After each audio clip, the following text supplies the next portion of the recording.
आज हम एक विषय की ओर देखेंगे जो पहले भी हम देखे हुए थे, पहले भी हम सुने थे, लेकिन उसमें थोड़ा और गहराई में जाने के लिए हम कोशिश करेंगे। हम निकालेंगे सारे लोग मिलकर बाइबल का पहला किताब उत्पत्ति नामक पुस्तक, उसका 12वां अध्याय और उसका 1 से लेकर उसका 3 वचन तक पढ़ दीजिएगा। हाँ, सारे लोग बड़े ध्यान से सुनिएगा। यहोवा परमेश्वर ने अब्राहम से कुछ कहा, अपने देश और अपने कुटुंबियों और अपने पिता के घर छोड़कर उस देश में चला जा जो मैं तुझे क्या करूंगा, दिखाऊंगा। दूसरा वचन में लिखा हुआ जो बात है, दूसरा और तीसरा बहुत ही महत्वपूर्ण वचन है। वहां क्या लिखा गया है? और ओके, प्रभु परमेश्वर यहोवा जो बहुत सामर्थी और बहुत जलाली परमेश्वर है, वो अब्राहम से कुछ बातें कर रहा है। एक वचन में जो बातें किया है हम अभी पढ़े हैं, दूसरा वचन से परमेश्वर अब्राहम से कह रहा है कि मैं तुझे इस तरह के आशीषों को दूंगा, इस तरह की चीजों को मैं तेरी जिंदगी में करूंगा, इस तरह की बातों को मैं तेरे जीवन में ले आऊंगा। और वो क्या चीज है, ध्यान से सुनिएगा। वहां पे क्या लिखा गया? और हम फिर से 2 वचन से इसको याद रखिएगा, मैं बीच में पूछूंगा आप लोगों से। नंबर 1, प्रभु कहता है अब्राहम से, हे अब्राहम, मैं तुझे एक छोटी नहीं बल्कि एक बहुत बड़ी जाति बनाऊंगा। इंग्लिश में कहता है एक ग्रेट नेशन में बनाऊंगा, तेरे द्वारा मैं एक बड़ी जाति बनाऊंगा। तो पहली बार जो परमेश्वर अब्राहम से कहता है कि मैं तेरे द्वारा एक बड़ी जाति का क्या करूंगा, निर्माण करूंगा, और ये अब्राहम के लिए अच्छी बात है। दूसरा परमेश्वर उससे कहता है कि ना केवल मैं तुझे एक बड़ी जाति बनाऊंगा, वरन मैं तुझे क्या दूंगा, आशीष दूंगा। आगे, और तेरा नाम महान करूंगा। प्रभु कहता है यहां पर कि हे अब्राहम, ना मैं तेरे द्वारा केवल बड़ी जाति बनाऊंगा, बल्कि तेरी बड़ी जाति भी बनाऊंगा और तुझे आशीषित भी करूंगा। और तीसरा वो कहता है मैं तेरा नाम क्या करूंगा, महान करूंगा, तेरा नाम मैं बड़ा करूंगा। और आगे, और तू आशीष का मूल होगा। सब बोलिए, अब्राहम आशीषों का मूल होगा। अब मालूम है मूल का मतलब क्या है? मूल का मतलब यह है, परमेश्वर अब्राहम से कहता है मैं जो तुझे आशीषित कर रहा हूं वो तो कर ही रहा हूं, तू बहुत आशीषित हो जाएगा, तेरे द्वारा एक बड़ा राष्ट्र का मैं निर्माण करूंगा, तेरे नाम को मैं क्या करूंगा, महान करूंगा। ये सब चीजें हैं, लेकिन तुझे एक और आशीषों को मैं देना चाहता हूं, और वो आशीष तेरे लिए नहीं, वो आशीष तेरे द्वारा किसी औरों के लिए होगा। और तू जो है, मैं तुझे आशीषों का क्या बनाता हूं, मूल बनाता हूं। मूल का मतलब है कि मैं तुझे रूट बनाता हूं, तू आशीष का स्रोत होगा। हालेलुया। पहला 3 आशीष है वो अब्राहम के लिए था, क्या? कि तुझसे एक बड़ी जाति बनाऊंगा, दूसरा तुझे आशीष दूंगा, तीसरा तेरा नाम महान करूंगा। लेकिन चौथी आशीष है या चौथा शब्द जो परमेश्वर कहता है कि मैं तुझे आशीषों का क्या बनाऊंगा, मूल बनाऊंगा। मूल का मतलब होता है लोग तेरे द्वारा आशीषित होंगे, लोग तेरे द्वारा आशीषित हो जाएंगे। तू आशीषित है और तेरे द्वारा जो भी लोग होंगे, तेरा वंश, तेरे बच्चे, तेरे घर के सारे घराने, तेरे द्वारा लोग क्या हो जाएंगे, आशीषित हो जाएंगे। और मैं एक बात बताना चाहता हूं, अब्राहम के द्वारा पूरा पृथ्वी आशीषित नहीं हुआ डायरेक्टली। ध्यान से सुनिएगा, अब्राहम के द्वारा पूरी पृथ्वी आशीषित नहीं हुआ डायरेक्टली, परंतु अब्राहम के द्वारा या अब्राहम के वंशज में जो पीड़ित आया, जो बीज आया, अब्राहम के वंशज में दाऊद आया, और दाऊद के वंशज में कौन आया, यीशु मसीह आया, और जब यीशु मसीह हम जैसे पापियों के लिए जब सूली पे चढ़ के अपना प्राण दिया, तो वो बात जो परमेश्वर ने अब्राहम से कहा था कि मैं तुझे आशीषों का पात्र बनाऊंगा, वो सूली पर यीशु मसीह के द्वारा पूरा होता है। हालेलुया। क्योंकि यीशु उसी का बीज है। अगर आप मत्ती 1 अध्याय का 1 में लिखा हुआ है, ये सबको ऐसे याद रहता है। क्या वचन लिखा गया है? अब्राहम की संतान, दाऊद की संतान, यीशु मसीह की वंशावली।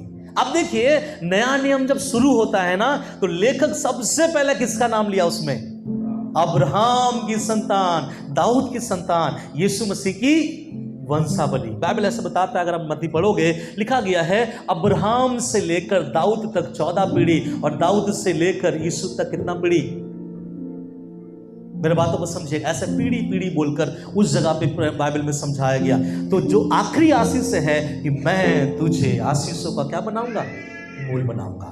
यहां बैठने वाले लोगों के मन में कभी ऐसा एक ख्याल आया कि प्रभु आपने मुझे खाने के लिए दिया, आपने मुझे पहनने के लिए दिया, आपने मुझे संतान दिए, आपने मुझे घर दिए, आपने मुझे अच्छा जॉब दिए, आपने मेरे जीवन में खुशी दिया, आपने मेरे जीवन में कई अनुग्रह को आपने भर दिया। हाँ, मैं आशीषित हूँ, हाँ मैं अनुग्रह से भरा हूँ, हाँ मेरे जीवन में कोई कमी नहीं है, मुझे आपने आशीषित किया है प्रभु जी। लेकिन क्या ऐसे आशीषित होने वाला व्यक्ति ये बोल सकता है कि आपके द्वारा लोग भी आशीषित हो रहे हैं? आपसे मिलने वाले लोग भी आशीषित प्राप्त कर रहे हैं आपसे?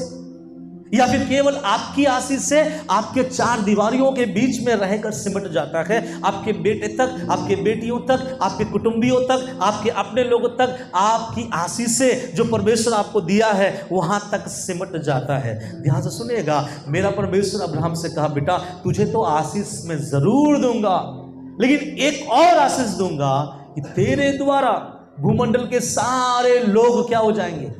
आशीषित हो जाएंगे। क्या आप लोगों ने कभी ऐसा प्रार्थना किया कि प्रभु मेरे द्वारा मेरे बस्तियों को आप आशीष दीजिए, मेरे द्वारा मेरे कुटुंबियों को आप आशीष दीजिए, मेरे द्वारा मेरे कलीसिया के लोगों को आप आशीषित कीजिए, मेरे द्वारा इस खड़गपुर के लोगों को आप आशीषित कीजिए? ऐसा प्रार्थना आप में से कोई व्यक्ति कभी किए हैं क्या? किए हैं तो बहुत अच्छी बात है, क्योंकि ये मेरा परमेश्वर करता है। अभी हम थोड़ा सोचना है कि खुद आशीषित होना और दूसरों को हमारे जिंदगी से आशीषित करने के पीछे क्या रीजन है, क्या कारण है जो हमें और आपको समझना है। मैं एक बात आपको बता देना चाहता हूं, आशीषित वही व्यक्ति दूसरों को कर सकता है अगर वो खुद आशीषित है। अगर एक व्यक्ति खुद आशीषित नहीं है, खुद मुरझाया हुआ फूल के समान है, खुद पतझड़ के पत्तों के समान है, खुद सूखा हुआ पेड़ के समान है, फिर वो दूसरों को हरा भरा नहीं कर सकता, वो दूसरों के लिए अच्छी बातें नहीं बोल सकता, वे दूसरों को अच्छी रीति से आगे नहीं बढ़ा सकता। इसलिए आशीषित करने के लिए आशीषित होना बहुत जरूरी है। अगर आप चाहते हैं कि मेरी प्रार्थना लोगों के जीवन में एक आशीषों को लेके आए, मेरा बोली, मेरा वचन, मेरा उनके साथ उठना बैठना, मेरा उसके साथ संगति, मेरा उसके घर जाना, मेरा उससे बातें करना अगर आशीषित पहुंचाए उनको, सामने वाले को, तो प्रभु का वचन कहता है, बेटा या बेटी पहले तुझे पूरी रीति से क्या होना पड़ेगा? आशीषित होना पड़ेगा। हालेलुया। और यहां पे परमेश्वर पहले अब्राहम को आशीषित किया, और आखिरी वाली बातें जो है उसमें प्रभु ने कहा कि सुन, तू आशीष का मूल होगा। पहला प्रभु ने यह नहीं कहा कि तू आशीष का मूल होगा, लेकिन पहला प्रभु ने अब्राहम को आशीषित किया। उसके बाद प्रभु ने कहा कि अब तेरे द्वारा भूमंडल के सारे लोग क्या हो जाएंगे? आशीषित होंगे।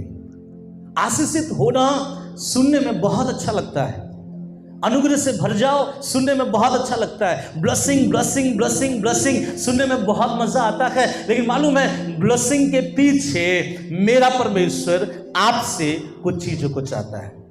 मेरा परमेश्वर के स्वर्ग में ब्लेसिंग की कमी नहीं है। आपको क्या लगता है, जो परमेश्वर स्वर्ग का सड़क सोने का बनाया है, जो परमेश्वर लिखा गया बाइबल में, जो नया यरूशलेम उतरेगा, नया यरूशलेम का एक एक दरवाजा एक एक मोती का कटा हुआ बना होगा।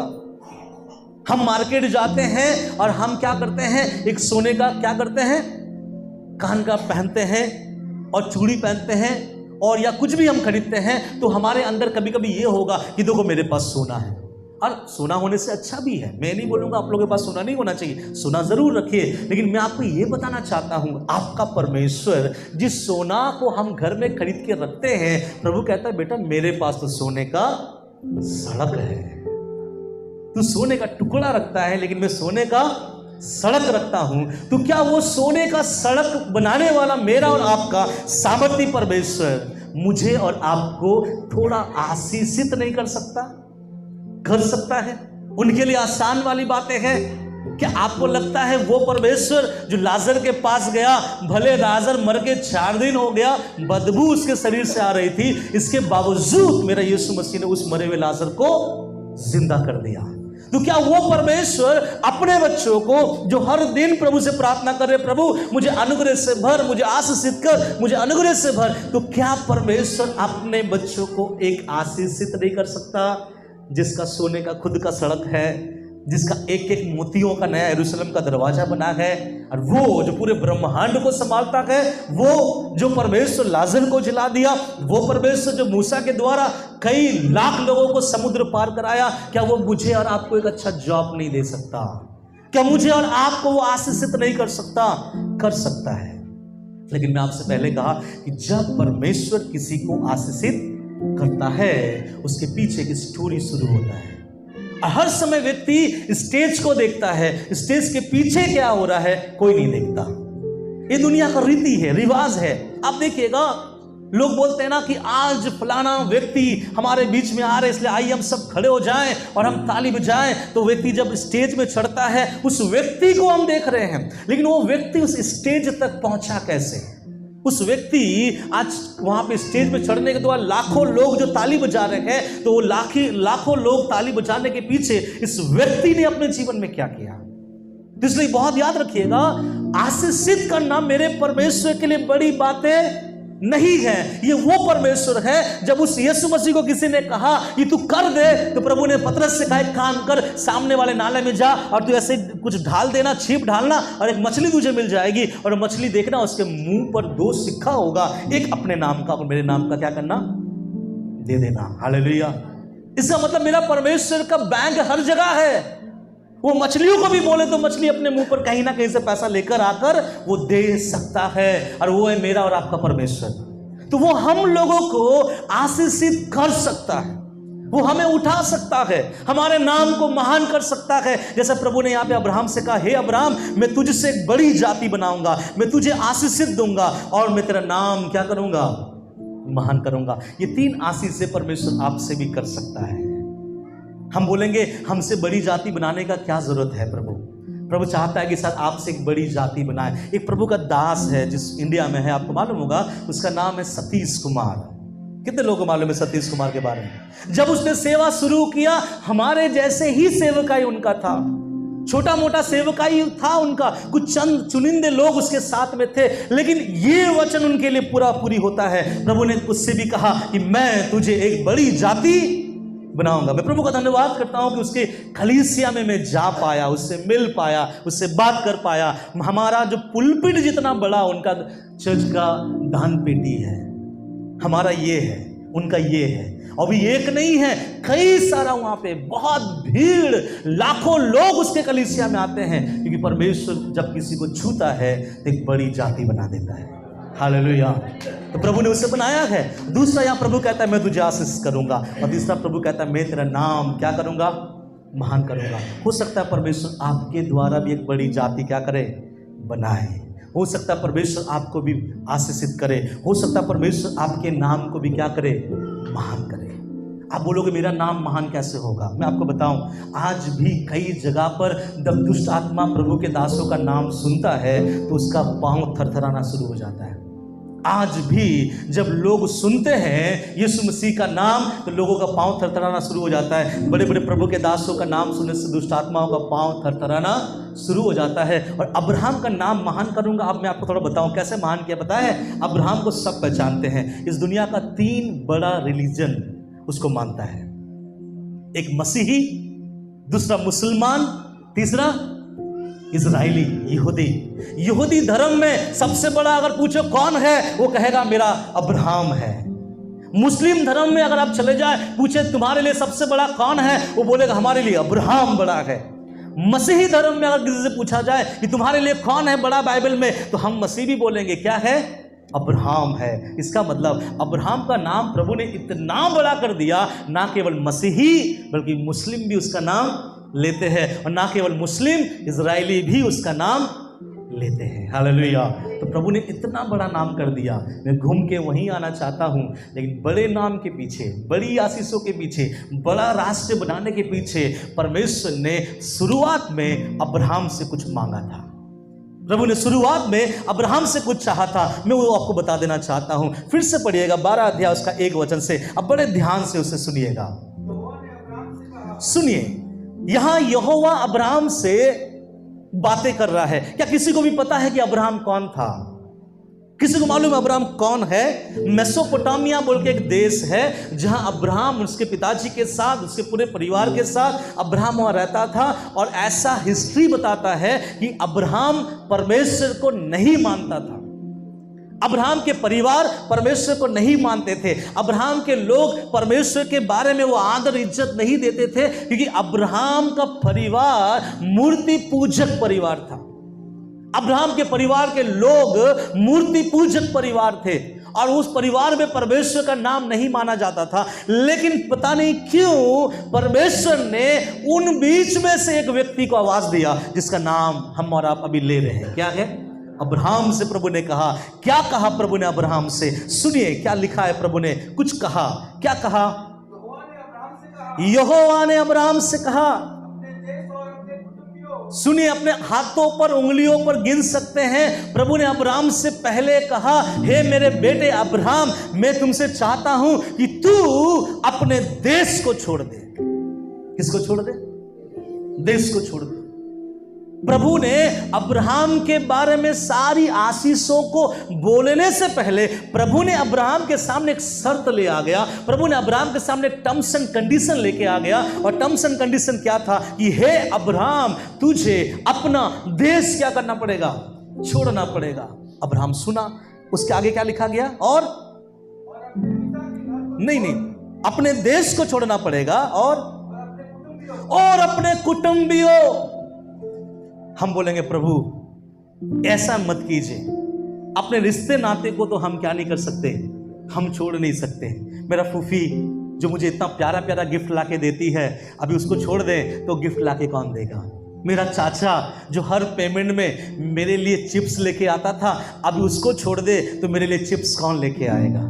है ना? मेरा नाना जब उसको पेंशन मिलता है, वो तब मेरे लिए एक नया शर्ट लेके आता है। अगर उनको छोड़ दे तो मुझे इस नया शर्ट कहां से मिलेगा? तो जो कुटुंबियों वाली बात है ना, लोग परमेश्वर से आशीषित होना बहुत चाहते हैं। लोग चाहते हैं प्रभु मेरा मेरा मेरा मेरा नाम भी महान करो, जैसे आपने अब्राहम का नाम मान किया। प्रभु मुझे इससे भी एक बड़ी राष्ट्र बना दो, मुझे भी आप आशीषित दे दो, दे दो, दे दो, दे दो। प्रभु से बोलते, प्रभु बोलता बेटा तू भी तो कुछ दे दे। तो हम बोलते प्रभु क्या चाहिए आपको? प्रभु कहता सबसे पहला अपना देश छोड़ दे। हमारा सुंदर सा चेहरा घोड़ा के समान लंबा हो जाता है जब प्रभु कहता है कि अपना देश छोड़ दो। तो अब्राहम सुना कि हाँ चलो प्रभु देश छोड़ दो। अभी दूसरा प्रभु उससे कह रहा है बेटा सुन, ना केवल देश छोड़, लेकिन तेरे देश में रहने वाले तेरे जो कुटुंबी है ना, तेरा मामा, नाना, चाचा, मामा, सबको तुझे क्या करना पड़ेगा? छोड़ना पड़ेगा। तो अब्राहम ने सुना। उसके बाद प्रभु फिर और कुछ कहता है। आगे क्या लिखा है? अपने पिता के घर को भी क्या कर दे? छोड़ दे। यहां बैठने वाले किन किन को अपने पिता का घर बहुत अच्छा लगता है? थोड़ा हाथ दिखाइए ना। पिता का घर, अपने पिता का घर, वो पिता का नहीं, अपने पिता का घर नहीं अच्छा लगता? अरे बहुत अच्छा लगता भाई। आपके पिता के घर में अगर है तो आप ऑर्डर करो, पिता लेके आएगा। जब हम लोग छोटे थे, हम लोग सुबह उठते थे, हमारे जेब में पैसा नहीं, क्योंकि हम लोग छोटे थे। और सुबह उठना हमारा काम क्या था? सुबह उठना और एक लिस्ट पिताजी को दे देना। पिताजी के पास जाना, पिताजी आज कचौड़ी खाने का मन कर रहा है। पिताजी बोलता बेटा कचौड़ी खाने का मन कर रहा है, ले जा कचौड़ी लेके आ। दूसरा दिन शाम को मन करता पिताजी हमको ना डोसा खाने का मन कर रहा है। पिताजी कहता है जा बेटा जा डोसा लेके आ। पिताजी हमको आज मीट खाने का मन कर रहा है, ये मन कर रहा, वो मन कर रहा, वो मन कर रहा। जो जो बोलते हैं पिताजी वो लाकर देता है। इसका मतलब अपने पिताजी के घर बहुत आशीषित घर है। आप लोग सब, मैं भी मेरे पिताजी के घर में हूं, तो अपने पिताजी के साथ रहना एक अलग मजा है, एक अलग आशीषें हैं जो आपके जीवन में कभी भी कमी हो तो पिताजी उससे पूरा करेगा, पिताजी वो चीज देख लेगा, क्योंकि पिताजी अपने बच्चों को छोड़ नहीं सकता, चाहे वो कितने भी जवान क्यों ना हो जाए। तो यहां पर प्रभु किसको छोड़ने के लिए कह रहा है? अब्राहम से बोल रहा है, हे अब्राहम एक काम कर, अपना पिताजी के घर को भी क्या कर दे, छोड़ दे। तो अब्राहम पूछ सकता था, हे प्रभु घर छोड़ तो दूंगा, लेकिन नया घर बनाने में करीबन 22-23 लाख रुपए रखता है, तो 22-23 लाख रुपए कौन दोगे? आप दोगे? अगर परमेश्वर आज आपसे कहे कि अपने पिताजी का घर छोड़ दे, तो हम लोगों का सवाल यही रहेगा अपने परमेश्वर, प्रभु मैं मेरे पिताजी के वो छत को छोड़ना चाहता हूं, लेकिन आप बताओ आपके पास कोई नया ऑप्शन है? आप नया घर बनाने के लिए क्या आप मुझे पैसा देने वाले हो? क्योंकि मैं पिताजी का घर छोड़ने वाला हूं। आपको पता है ये 3 सवालों में अब्राहम ने पता नहीं क्यों, किस कारण से अब्राहम ने एक आवाज तक नहीं उठाया। अब्राहम ने पूछा नहीं, वाई लॉर्ड, क्यों परमेश्वर, किस लिए प्रभु जी, किंतु, परंतु, क्या क्या, कुछ अब्राहम नहीं पूछा। आपको पता है जो व्यक्ति परमेश्वर से ज्यादा नहीं पूछता, प्रभु उसी का नाम महान करता है। जो व्यक्ति परमेश्वर से ज्यादा ये नहीं करता कि आपने उसको दिया, आपने मुझे क्यों नहीं दिया, और जो व्यक्ति शांत रहता है, प्रभु जो कहता है सर झुकाकर मान लेता है, प्रभु जो आपके सामने ले आता है, आप उससे अगर सर झुकाकर मान लेते हैं, तब आपका परमेश्वर आपके बारे में सोचेगा कि इसका नाम मैं महान करूंगा, इसको मैं आशीषित करूंगा, इससे मैं एक बड़ी जाति बनाऊंगा। लेकिन जो व्यक्ति परमेश्वर से क्या करता है, पूछताछ करता है, बहुत ज्यादा पूछताछ करते हैं कि प्रभु उनको दिया, मुझे क्यों नहीं दिया, मैं भी आता हूं, वो भी आता है, मैं भी देता हूं, वो भी देता है, कि मेरे जीवन में क्यों नहीं है। याद रखिएगा, परमेश्वर से जब अब्राहम ने बोला, मुझे बहुत अच्छा लगता है, परमेश्वर का दास अब्राहम परमेश्वर से एक भी लफ्ज नहीं बोला। ये नहीं बोला, प्रभु आप क्यों बोल रहे हो घर छोड़ने के लिए, आप क्यों बोल रहे हो कुटुंबियों को छोड़ने के लिए, आप क्यों बोल रहे हो कि अपना देश छोड़ दूं, मैं अपना देश छोड़ दूं तो मैं कहां जाऊं, मैं इस जगह छोड़ दूं तो मैं कहां जाऊं, अपने लोगों को छोड़ दूं तो मुझे अगर कुछ प्रॉब्लम आन पड़ा तो मुझे मेरे प्रॉब्लम से बाहर कौन निकालेगा। उसने कुछ भी नहीं बोला। क्यों पता है? क्योंकि अब्राहम को एक बात मालूम था, इसलिए उसने ऐसा नहीं बोला कि उसको मालूम है जो आवाज आ रहा है वो इस दुनिया का परमेश्वर है, पूरी दुनिया को वही चलाता है। अगर आज मैं उसका शब्द सुन रहा हूं, अगर मैं मेरा देश छोड़ूंगा, मेरे कुटुंबियों को छोड़ूंगा, अगर मैं अपने पिता के घर को छोड़ूंगा, मुझे विश्वास है मेरा परमेश्वर उससे बढ़कर मुझे क्या करेगा, देगा। सब बोले हालेलुया। इसलिए प्रभु ने पहला बोला, मैं तुझे एक बड़ी जाति क्या करूंगा, बनाऊंगा। दूसरे शब्दों में अगर बोलूं, हे अब्राहम तुझे अपना देश छोड़ना ही पड़ेगा, क्योंकि प्रभु तेरे द्वारा एक नया देश बनाना चाहता है। हे अब्राहम तुझे अपने लोगों को छोड़ना पड़ेगा, क्योंकि तेरे द्वारा परमेश्वर इतने लोगों को तैयार करेगा कि तू संभाल नहीं पाएगा, समेट नहीं पाएगा। तो मेरे बातों को ध्यान से सुनिएगा। परमेश्वर अब्राहम को 3 आशीषों को या 4 आशीषों को जो दिया, क्या क्या आशीषों को दिया मालूम है? तेरा नाम महान करूंगा, तुझसे एक बड़ी जाति बनाऊंगा, तुझे आशीषित दूंगा, और तेरे द्वारा लोग क्या पाएंगे, आशीषित पाएंगे। अब्राहम पॉकेट में हाथ डालकर उछलने लगा। प्रभु बोला, बेटा ठहर जा, इसके लिए तुझे अपना घर क्या करना पड़ेगा, छोड़ना पड़ेगा, अपने पिता के घर को छोड़ना पड़ेगा, अपने कुटुंबियों को छोड़ना पड़ेगा। जब ये छोड़ना पड़ेगा, जब ये बात आता है ना, यहीं पर ही मसीह लोग फंस जाते हैं। प्रभु छोड़ने वाली बात मत बोलो, जोड़ने वाली बात बोलो। इसलिए बहुत लोग बोलता है इंडिया के लोग ना ऐसे हैं, कैसे हैं, दे दो, केवल देते रहो। लेकिन बाहर के लोग कैसा है, लेते रहो भैया, जितना लेना है लो, कि उसको मालूम है जितना मैं देता हूं उससे ज्यादा परमेश्वर मुझे देता है। और इंडिया के लोगों को नहीं मालूम, जितना मैं लेता हूं उससे डबल आने वाले दिनों में लेना पड़ेगा। और हम ले लेकर लेने वाले बन गए, और वो दे देकर देने वाले बन गए। तो यहां पर अब्राहम का परमेश्वर अब्राहम से कहता है कि मैं तुझे आशीषित करूंगा, लेकिन उसके लिए तुझे अपना घर, अपना कुटुंबी और अपना लोगों को छोड़कर यहां से निकलना पड़ेगा, तब मैं तुझे क्या दूंगा, आशीषित करूंगा। पता है यह एक बहुत गंभीर बात है। यहां पर मैं अगर बताकर खत्म कर दूं आपको समझ में नहीं आएगा। जब परमेश्वर अब्राहम से ये बातें कर रहा था, आप में से कौन बताएगा ऊंचे आवाज के साथ, उस समय अब्राहम का उम्र क्या था? जब परमेश्वर अब्राहम से बातें कर रहा था उस समय अब्राहम का उम्र क्या था, उसका एज क्या था? कोई बता पाएगा? 75 साल का बूढ़ा। अभी मान लो एक 75 साल के आदमी से कहे कि भैया अपना घर छोड़ देना, अपना परिवार छोड़ देना, अपने कुटुंबियों को छोड़ देना, सब कुछ छोड़कर यहोवा जो तुझे दिखाएगा तो उसको देखते हुए आगे बढ़ जाना, तो 75 साल वाला व्यक्ति क्या कहेगा पता है? कि हे प्रभु, मेरे टखनों में तो जान नहीं है, आधा तो मैं आग बढ़ चुका हूं और आधा थोड़ा देर के बाद मैं मर जाऊंगा। अभी मैं खाता हूं तो मेरा खाना पचता नहीं है, मैं बूढ़ा हो गया हूं, शरीर में ताकत नहीं है, बल नहीं है, और आप 75 साल में मुझे बोल रहे हो अपने पिताजी के घर छोड़ना। आप 15 साल में भी तो आके बोल सकते थे। मेरी बात को ध्यान सुनेगा। तो 75 साल के बाद जब परमेश्वर कह रहा है अब्राहम को अपना घर छोड़ दे, इसका मतलब मैं एक बात बताऊं, अब्राहम का जो बॉन्डिंग है, अब्राहम का जो अपने परिवार के साथ जो प्रेम है, वो कितने साल का है? 75 साल का। अब्राहम अपने देश का वासिंदा है, कितने साल का है? 75 साल का। उसके लोगों से परिचय 75 साल का बहुत गहरा हो जाता है, और इतने गहरा रिश्ता नाता छोड़ना अब्राहम के लिए बहुत बड़ी बात है, जो हम लोग यहां बैठे बैठे नहीं समझ पाएंगे। मैं बताऊं आपको, अगर आज प्रभु आप में से किसी को दर्शन दे कि ये जगह छोड़कर आज ही छोड़ दो, जो भी अपने पास है कपड़ा वपड़ा लपेटो, अपना घर किसी को दे दो और इस जगह को छोड़कर अंडमान निकोबार के जंगल में जाकर सेवा करो, कितने लोग दिल से खुशी से नाचोगे कि हे मेरे परमेश्वर, आप मुझे बुला रहे हो, मैं आपके पीछे चलूंगा। आप बोलोगे प्रभु शादी हो गया है, बच्चे कच्चे हो गए हैं, मेरा जॉब यहाँ है, यहाँ मुझे अच्छा लगता है, मेरे अपने लोग हैं, आप मुझे अंडमान निकोबार में बुला रहे हैं, वहाँ कोई नहीं होगा, आप मुझे पहले बुलाते तो मैं आ जाता, लेकिन अभी आप मुझे बुला रहे हैं, इन लोगों को छोड़ के जाने का मन नहीं करता।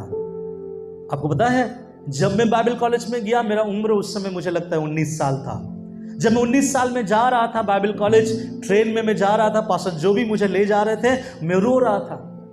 खिड़की की तरफ मेरा चेहरा था, क्योंकि मैं सोच रहा था अगर पास्टर जोबी को देख लूं तो पास्टर जोबी बोले अगर इतना बड़ा लड़का रोता है। तो मैं खिड़की की तरफ देख के रो रहा था, और रोते रोते इतना खराब लग रहा था कि मैं कहां जा रहा हूं। मुझे लग रहा कि मेरा माँ मुझे नरक में ढकेला है, और बाइबल कॉलेज जाने के बाद में भी मुझे वहां मन नहीं है। क्यों मालूम है? मेरा माँ का प्रेम मुझे बुला रहा है, मेरे दोस्तों का प्रेम मुझे बुला रहा है, मेरा क्रिकेट मुझे बुला रहा है, मेरे अपने लोगों का प्रेम मुझे बुला रहा है। और ये प्रेम बुलाने के द्वारा मम्मी को मैंने कॉल किया, मम्मी मैं बाइबल कॉलेज में नहीं रहूंगा, मैं आने वाला हूँ।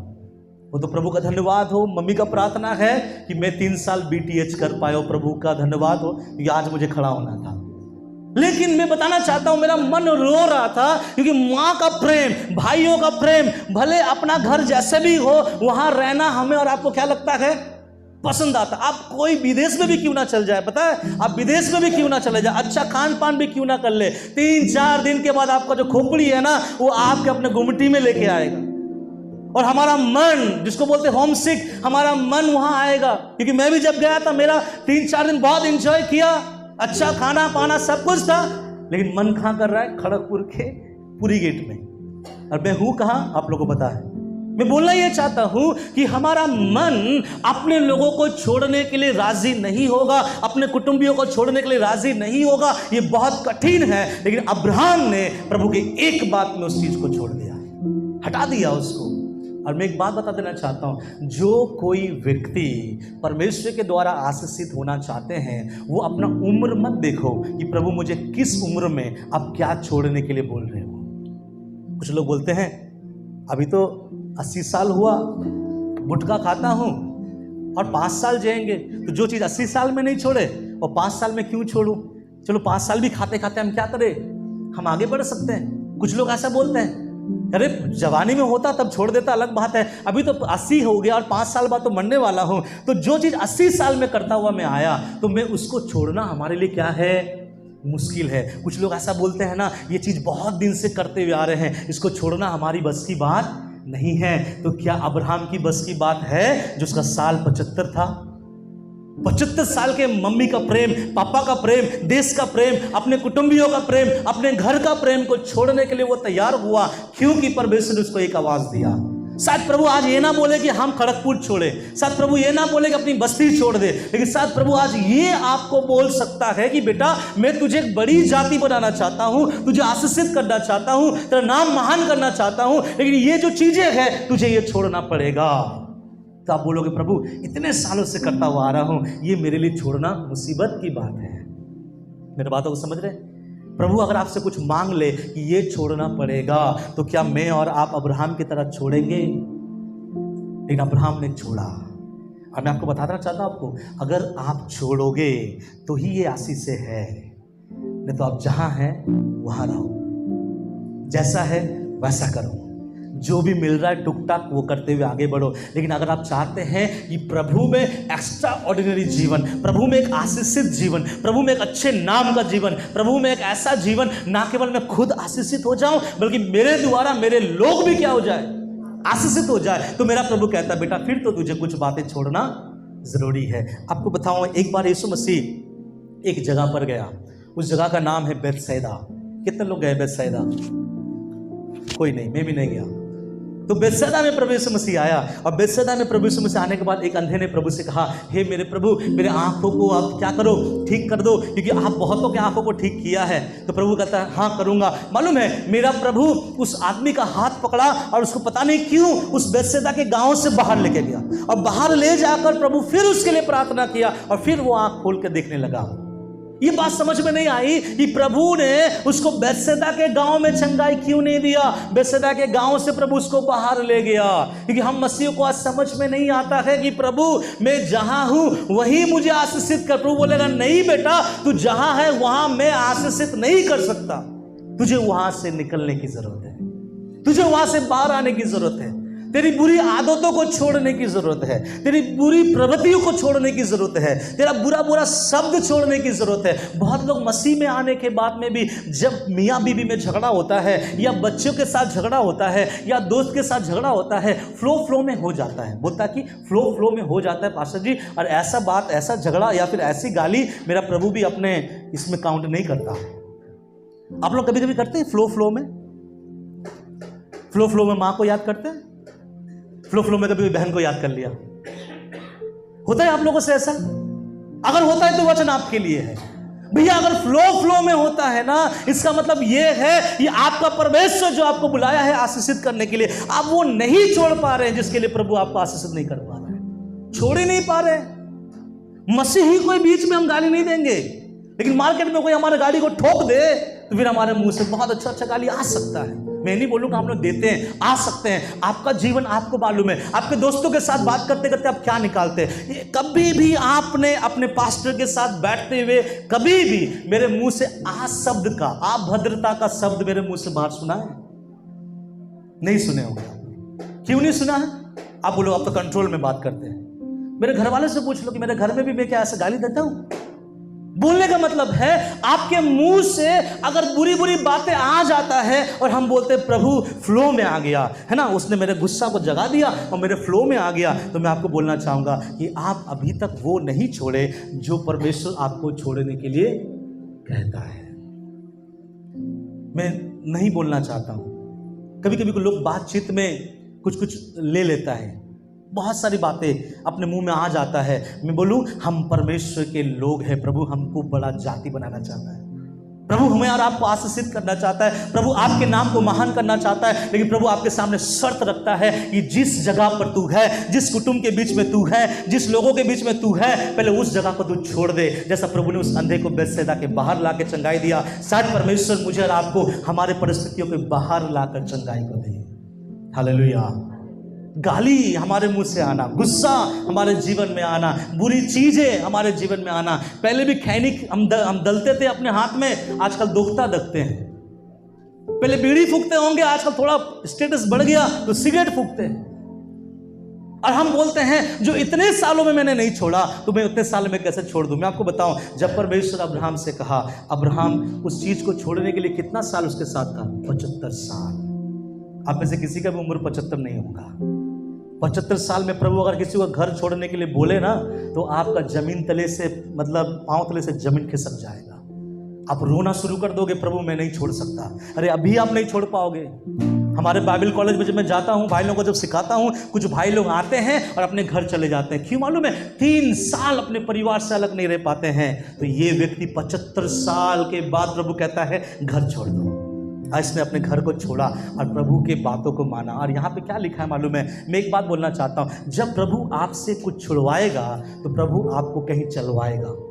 एक बात याद रखिएगा, जब प्रभु आपको कुछ छुड़वाएगा तो मेरा परमेश्वर आपको कहीं चलवाएगा। वो कहाँ चलवाएगा नहीं पता। उसने अब्राहम से क्या कहा मालूम है? अपने देश, अपने घर, अपने कुटुंबियों को छोड़ दे और निकल जा अपने घर से, मैं तुझे दिखाऊंगा एक देश, और तू उस देश की ओर बढ़ते चला जाना।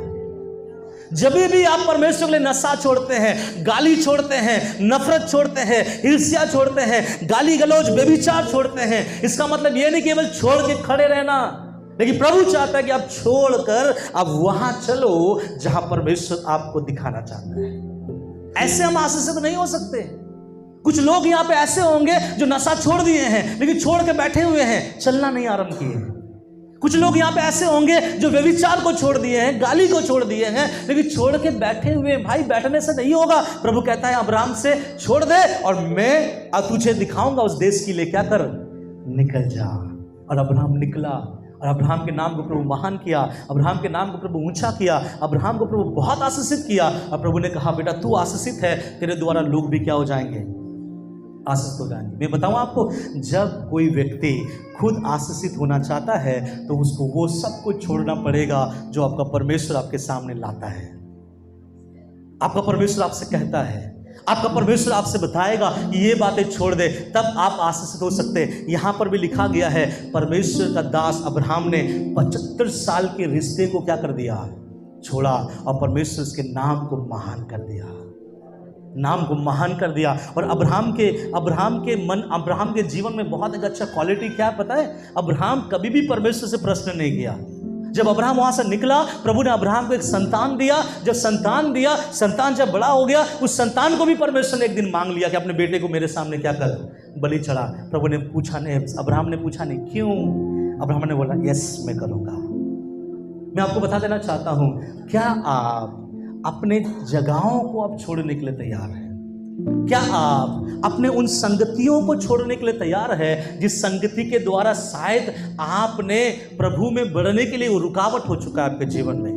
यहां परमेश्वर ने अब्राहम से कहा बेटा छोड़ दे, नहीं तो मैं तेरे द्वारा बड़ी जाति नहीं बना पाऊंगा। पता है आज परमेश्वर आप में से भी कुछ लोगों को आशीषित करने के लिए अपना दोनों हाथ स्वर्ग से बढ़ा के रखा है, लेकिन इसलिए नहीं कर पा रहा है कि कुछ चीजें आप छोड़ नहीं पा रहे हैं, कुछ चीजें को आप मना नहीं कर पा रहे हैं, कुछ चीजों को आप छोड़कर प्रभु जो दिखा रहा है वो चलने के लिए आप तैयार नहीं हो पा रहे हैं। और यहाँ पे अब्राहम वो चीज को करने के लिए तैयार हो गया। मैं आपको कुछ कुछ बात बताऊं तब आपको समझ में आएगा।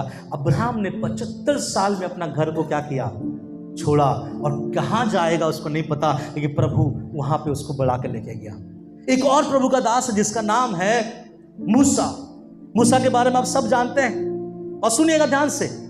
मूसा के बारे में बाइबल ऐसा कहता है कि मूसा एक राजा के घर के बेटी के बेटा के रूप में बढ़ा, और मूसा बढ़ता चला गया। जब वो जवान हो गया, सारा ऐसो आराम उसके पास है, पैसे उसके पास है, नौकर चाकर उसके पास है, सब कुछ उसके पास में है। लेकिन एक दिन उसके साथ एक घटना हो जाता है। घटना ये होता है, जब वो एक जगह पे जाते रहता है, वो देखता है कि एक मिस्री लड़का एक इजरायली लड़का को क्या कर रहा है, मार रहा है, झगड़ा हो रहा है। तो इसके अंदर एक जलन आ गया और वो जाके मिस्री आदमी को मारकर गाड़ देता है, और गाड़ देने के बाद में वो मिस्र छोड़कर भाग जाता है। हम लोग को लगता है कि वो मिस्र छोड़ के भागा किसी डर के कारण से। हाँ, डर जरूर था, लेकिन इसके पीछे कारण भी था जो मूसा खुद कबूल करता है। कोई अगर पढ़ेंगे तो आपके लिए अच्छा होगा। इब्रानी उसका 11 अध्याय उसका 24 और 25 वचन देखिए, उसमें क्या लिखा गया है। इब्रानी उसका 11 अध्याय उसका 24 और 25 वचन सुनिए। विश्वास ही से मूसा ने सियाना होकर फिरौन की बेटी का पुत्र कहलाने से इनकार किया, इसलिए कि पाप में थोड़े दिन के दुख भोगने से परमेश्वर के लोगों के साथ दुख भोगना अधिक उत्तम लगा। सब बोले हालेलुया। मालूम है क्यों मूसा ने अपने देश को छोड़ दिया? क्यों मूसा ने फिरौन की बेटे का पदवी छोड़ दिया? क्यों मूसा ने अपना वो फिरौन का महल छोड़ दिया? इसलिए नहीं कि मूसा ने उसको मार के गाड़ दिया, ये भी एक कारण है, लेकिन दूसरा एक कारण है। बाइबल कहता है जब मूसा विश्वास में सियाना हो गया तो वो उस महल में रहना नहीं चाहा। वो मूसा फिरौन की बेटी का बेटा बनने से इनकार कर दिया और वहां पे पाप करने से अच्छा वो आगे बढ़ा। मैं इसको ऐसे देखता हूं, मेरे नजर से मैं आपको दिखाना चाहता हूं, ध्यान से सुनिएगा। एक दिन मूसा जब जा रहा था, और उन दिनों से पहले भी इजरायली लोग प्रार्थना कर रहे थे, प्रभु हमें छुड़ाओ, हमें छुड़ाओ, हमें बचाओ, प्रार्थना चल ही रहा था।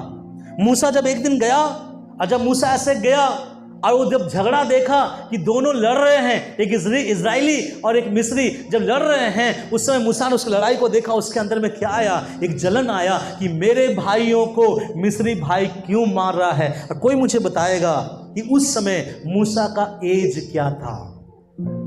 उस समय मूसा का उम्र क्या था? जब मूसा ये लड़ाई देख रहा था, क्योंकि लड़ाई के बाद मूसा भाग गया, तो उस समय मूसा का उम्र क्या था? मसीही लोगों, विश्वासीगण, उस समय मूसा का उम्र क्या था?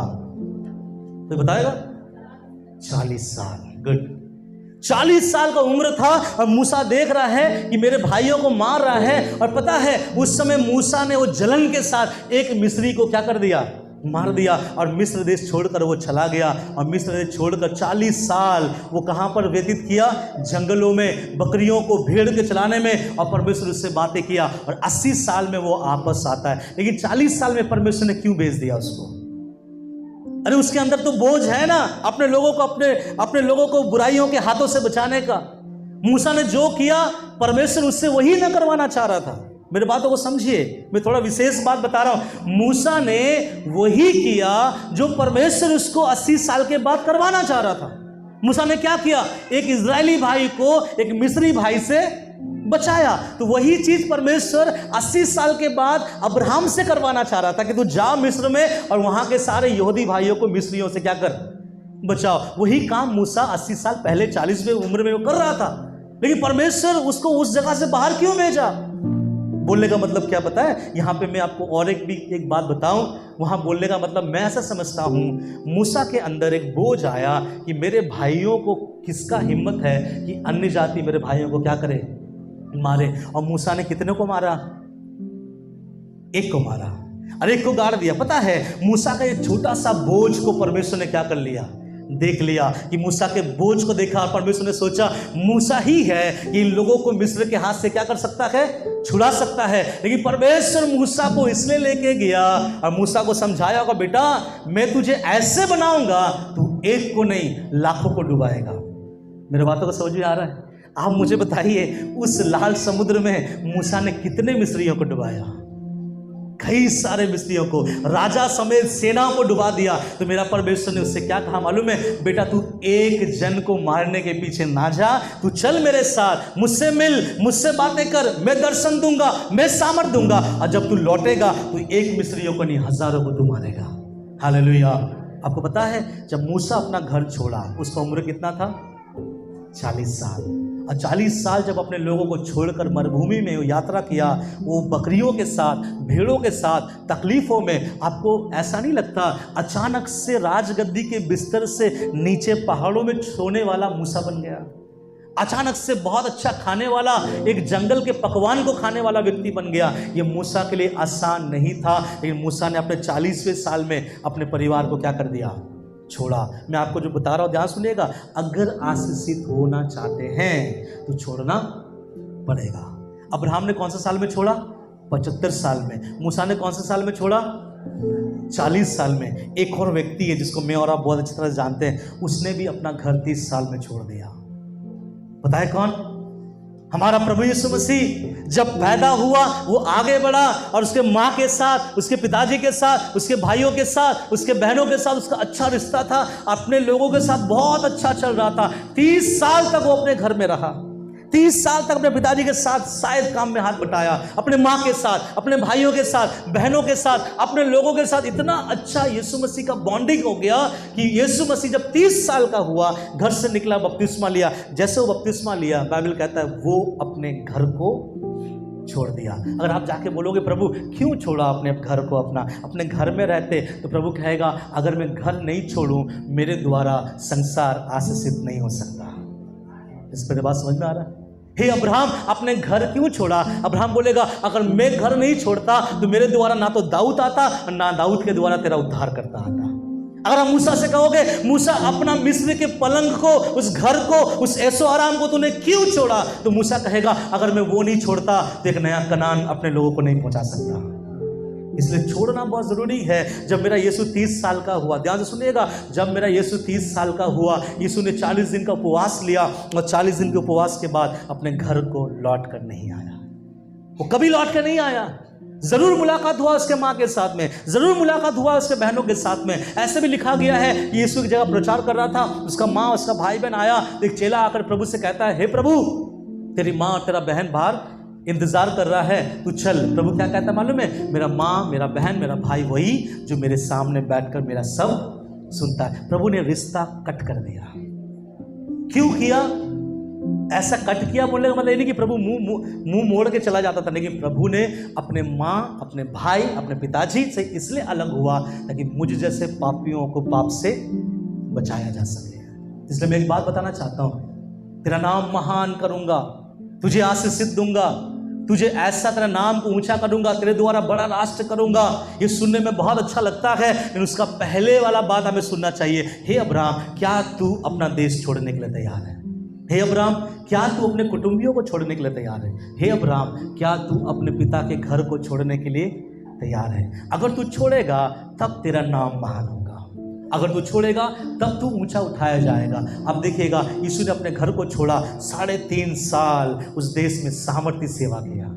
मूसा ने अपने जगह को 40 साल में छोड़ा, लेकिन जब लौटा मिस्र के सामने, मिस्र का राजा मूसा के सामने खड़ा होने का लायक नहीं था। प्रभु ने बड़ी सामर्थ के साथ 40 लाख लोगों को, 6 लाख लोगों को, मतलब 40 लाख बोलते हैं, 40 लाख लोगों को वहां से निकालने के लिए प्रभु ने सामर्थ दिया। अब्राहम ने अपना घर छोड़ा। इसलिए आज मसीही, इजरायली, मुस्लिम भी किसको मानते हैं? अब्राहम को। और प्रभु अब्राहम को विश्वास का पिता होकर घोषित करता है। हालेलुया। अब बारी हमारा है। आपको मालूम है परमेश्वर आपके साथ क्या करने जा रहा है? किसको मालूम है प्रभु मेरे साथ क्या करने जा रहा है? हमारे बीच में किसी को पता है कि प्रभु मेरे साथ क्या करने जा रहा है? नहीं। लेकिन एक चीज आपको मालूम होना चाहिए कि मेरा परमेश्वर आप में से हर एक किसी को आशीषित कर सकता है। लेकिन प्रभु आशीषित कब करेगा? जब आप कुछ बातों को क्या करोगे? छोड़ोगे। कुछ लोग ऐसा है, मैं बता रहा हूँ, ध्यान से सुनिए, मैं इसलिए बता रहा हूँ ताकि ये आपके जीवन को सुधार के रख दे। मेरे घर में भी ऐसे बातें हुआ है, इसलिए मैं बातें बता सकता हूँ। कभी कभी हम मसीह में आ जाते हैं लेकिन पुराना झगड़ा को नहीं छोड़ते। मसीह में आ जाते हैं लेकिन पुराना झगड़ा हमको याद रहता है कि उस साल में उसने सबके सामने मुझे जलील किया, ये मुझे और आपको याद रहता है ना? कभी कभी ऐसा होता है ना, पति को अपने पति के फैमिली के ऊपर में अनबन, पति को अपने वाइफ के फैमिली के ऊपर अनबन, बस्ती वालों को इस बस्ती वालों को उस बस्ती वालों के साथ जो बहुत साल पहले हुआ उसका अनबन।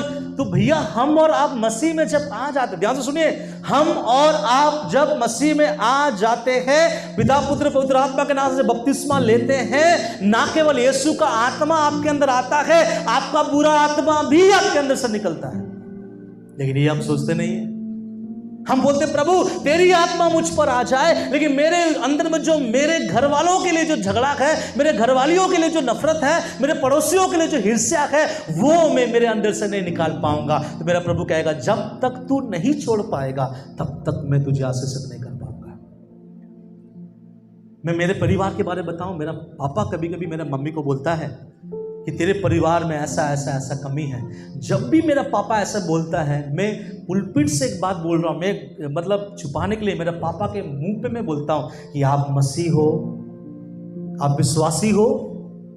नहीं उसने ऐसा किया था, उसने ऐसा किया था उस साल में, तो मेरे पापा से मैं बोलता हूँ आप मसीह हो तो वो जो किया था आप भूल जाओगे। अगर हम मसीह नहीं हो तो हमारे अंदर बातों को क्या रहेगा? तो मेरा पापा बोलता हाँ बात सही है। मेरे साथ पुराने समय में जो भी हुआ, मेरा सास, मेरा ससुर, मेरा भाई, मेरा बहन, मेरी औरत के परिवार के सब लोग, वो आपका पहला था। जब प्रभु ने आपको बदला तो आपके अंदर में पूरा बदलाहट आना चाहिए, मसीह का प्रेम का आत्मा आप में दिखाई देना चाहिए। तब ना परमेश्वर कहेगा कि मेरा बेटा, मेरा बेटी अपने आप को पूरी रीति से क्या कर दिया। कुछ लोग बोलते मैं भूल नहीं सकता, मेरे साथ क्या हुआ। भैया अगर तू नहीं भूल सकता तो तेरा पाप को तेरा परमेश्वर कैसा भूलेगा। अगर तू नहीं भूल सकता, तेरे विरुद्ध में अगर कोई पाप किया है तो तू नहीं भूल सकता, तो तूने जो तेरे परमेश्वर के विरुद्ध में ना जाने कितने पापों को किया है, ना जाने अपने आंखों को कहां लगाया होगा, ना जाने अपने शरीर को कहां दौड़ाया गया होगा, ना जाने अपने मुंह से कितनों को श्राप दिया होगा, तो तेरे पापों को तेरा परमेश्वर कैसा भूल जाए। मैं वचन आज इसलिए मैं बोलना चाहता हूं, इसलिए बोल रहा हूं, मेरा परमेश्वर आप लोगों को आशीषित करना चाहता है, लेकिन कुछ कांटा वहां फंसा हुआ है। कुछ चीजें हैं जो हम छोड़ नहीं पा रहे हैं, कुछ चीजें हैं जो हम हटा नहीं पा रहे हैं। मेरे बातों को समझिएगा, आपके साथ, आपके पहले प्रभु में विश्वास होने से पहले आपके सास ससुर, आपके परिवार के लोग जो भी किया नहीं किया, वो सारा डायरी को आप पकड़ कर फाड़ कर जला दीजिए, अपने जीवन को नया कीजिए। अब प्रभु से कहिए, प्रभु मैंने उसको माफ करने के लिए केवल एक ही चीज के लिए मैंने माफ किया, क्योंकि मैंने आपको सूली में देखा, इसलिए मैंने उस व्यक्ति को क्या किया। जिस दिन आपका चरित्र बदलेगा, परमेश्वर आपका परिवार को बदलेगा। जिस दिन आप वो चीज छोड़ोगे, परमेश्वर आपको उस जगह से क्या करेगा, सही करेगा। अरे जो बहुत सारे व्यक्ति होते हैं ना, जो आपके विरुद्ध में बातें किए होंगे, लेकिन हमको और आपको उसको क्या करना है, माफ करना है, उस जगह से उसको छोड़कर निकलना है। क्योंकि प्रभु ने अब्राहम को तब आशीषित किया जब अब्राहम ने सब चीजों को क्या किया। सब बोले हालेलुया। तो चाहते हैं कि आप छोड़ें और प्रभु से आशीषित करें। आप छोड़ो, अब परमेश्वर आपको दिखाएगा कहाँ चलना है। जब तक आप नहीं छोड़ोगे, परमेश्वर आपको तब तक नहीं दिखाएगा कि कहाँ चलना है। इसलिए याद रखिएगा, हमारा पुरानी बातें सब चीज अपने जीवन से हटा दीजिए। लोगों ने आपको क्या बोला, लोगों ने आपके बारे में क्या किया क्या नहीं, आप उस सारी बातों को अपने जीवन से छोड़कर उसे हटाइए। नया जीवन के हिसाब में अपने आप को आगे बढ़ाइए। मेरा फूफी ने ये कहा था, मेरा मामा ने ये कहा था, मेरा पीसी ने ये कहा था, उसने ये कहा था, मैं दिखाऊंगा, मैं दिखा दूंगा। ये सब चीज़ अगर हमारे जीवन में है, इसका मतलब हम अभी तक अपने देश को, बोलिए ना, अभी तक अपने देश को, कभी कभी ऐसा होता है ना कि मैं जब छोटा था, मैं जब लेमन जूस चूसता था, मेरा मौसी के पास में गया था 2 रुपया मांगने के लिए कि मुझे भूख लगा, सिंगाड़ा खाना है। मेरे मौसी ने मुझे लात मार के निकाल दिया। आज मैं 40 साल का हूं, मेरा बेटा 30 साल का है। अगर प्रभु उसको मेरे घर लाया, मैं भी उसको लात मार के निकालूंगा। कितने साल पहले का? जब आप 6 साल का थे, आपको लॉजेंस नहीं मिला, आपके मौसी ने आपके साथ कुछ कर दिया, लेकिन आपको 40 साल के बाद भी क्या है, इसको हम क्या बोलेंगे, मुझे नहीं मालूम इसके लिए क्या नाम है, मसीही बोलेंगे या फिर कौन सा मसीह बोलेंगे? आप लोग सब सुने हैं, यदि कोई मसीह में है तो नई सृष्टि है। What is the meaning? उसका मतलब क्या है? यदि कोई मसीह में है तो नई सृष्टि है, इसका मतलब क्या होता है? हाँ, पुराना भूल जाना, पुरानी बातें खत्म कर देना भाई, पुरानी चीजें, पुरानी डायरी सब खत्म कर देना, पुराना अफेयर भी खत्म कर देना, पुराना रिश्ता नाता भी क्या कर देना, खत्म कर देना। क्योंकि प्रभु कहता है यदि कोई मसीह में है, मसीह में आने से पहले मान लो आपको 2-3 होगा जिसको आप कॉल करते होंगे, ऑनलाइन वाले ऑफलाइन वाले, लेकिन जब हम मसीह में आ जाते हैं, आपको सारा ऑफलाइन ऑनलाइन को घर के कोने में फेंकना पड़ेगा। क्योंकि यदि कोई मसीह में है तो वो नई सृष्टि है। अब पता है, नई सृष्टि को प्रभु महान करता है, नई सृष्टि के नाम को प्रभु ऊंचा करता है, और नई सृष्टि के द्वारा प्रभु एक नया राष्ट्र का निर्माण करता है। हालेलुया। इसलिए कुछ लोग अपने परिवार के लोगों को, अपने लोगों को, अपने दोस्तों को माफ नहीं कर सकते। जब भी कभी बात आएगा तो वो 1975 वाला बात को क्या करेगा, उठाएगा। तो हमारे लिए हम 1975 में नहीं, हम कौन से दिन में जीते हैं? 2023 साल। आज कितना तारीख है? 2 तारीख। याद रखिएगा। इसलिए मेरे प्रियो में बोलना चाहता हूँ, अब्राहम तब आशीषित हुआ जब अपने देश, अपना घर, अपना कुटुंबी को छोड़ा, वो भी 40 साल में। मूसा तब सामर्थी बना जब 40 साल में अपने घर को छोड़ा, और मेरा और आपका यीशु तब अपने घर को छोड़ा जब हमको बचाने लगा। उसका उम्र क्या था? 30 साल, और सबों ने अपना घर छोड़ा, सबों ने उस जगह को छोड़कर हमारे लिए प्रभु में आगे बढ़ाया। और मुझे बहुत अच्छा लगता है जब प्रभु के बारे में पढ़ता हूँ कि प्रभु ने 30 साल की उम्र में अपने घर को छोड़ दिया। हम लोग 30 साल वाले कुछ लोग होंगे। अब बताओ 30 साल की उम्र में आप प्रभु के लिए अपने ज़िंदगी के उन महत्वपूर्ण चीज़ों को छोड़ सकते हैं जो प्रभु आपको छोड़ने के लिए कहेगा? नहीं। अगर आप नहीं छोड़ सकते तो मेरा प्रभु क्या कहेगा मालूम है? बेटा छोड़ दे, फिर तेरे साथ मेरा कोई रिश्ता नाता नहीं है। हालेलुया। इसलिए याद रखिएगा, अगर हम मसीह में हैं, हर समय एक मन रखे, प्रभु तू छोड़ने के लिए कहेगा तो मैं छोड़ूंगा। क्योंकि प्रभु आपको छुड़वाने के बाद, मैंने आपसे कहा बात याद है, प्रभु मुझे और आपको उस चीज़ों से छुड़वाने के बाद कहीं नए जगह पर क्या करना चाहता है? ले जाना चाहता है। तो कितने लोग चाहते हैं कि हम नए जगह पे जाएं? तो नया जगह में कब जाएंगे? जब हम पुराना जगह छोड़ेंगे। छोड़ दीजिए उन सारी बातों को और देखिए परमेश्वर आपको भी अब्राहम के समान नाम महान आशीषित करेगा और आपके जीवन को इतना उठाएगा कि आप ना केवल खुद आशीषित होंगे बल्कि आपके जीवन से दूसरे भी क्या हो जाएंगे? आशीषित हो जाएंगे।